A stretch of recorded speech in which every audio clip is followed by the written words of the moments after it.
A Belluno lo scorso gennaio è partita l'iniziativa Pronto chi legge, ovvero la trasformazione delle storiche cabine telefoniche in pubblico deposito libri.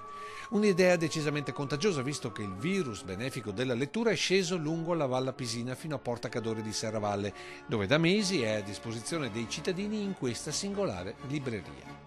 Qui è la biblioteca di strada, ma di fatto il senso è lo stesso. Apri lo sportello e al posto dell'indimenticabile telefono a gettoni ci sono tanti scaffali colmi di libri. Di tutti e per tutti, spiegano le scritte all'esterno. L'idea è di condividere l'emozione di un libro mettendolo a disposizione di chi non l'ha ancora letto, prelevandone un altro in una catena culturale quasi a costo zero. L'idea semplice quanto geniale e soprattutto discreta, visto che, c'è da scommetterci, più di qualche cittadino si è accorto della libreria cercando disperatamente una cabina telefonica. Così, curiosando tra gli scaffali, si scopre come l'ironia della Littizzetto condivida lo spazio con la commedia di Dante e che si possa leggere di tutto, compresa la storia della Lockheed del Presidente della Repubblica Giovanni Leone nel libro contestato di Camilla Cederna. Ma quello che colpisce positivamente è la cura e la pulizia di questa isola della letteratura. Indifesa forse da una possibile barbarie analfabeta, ma sicuramente protetta dai cittadini orgogliosi di questa conoscenza condivisa.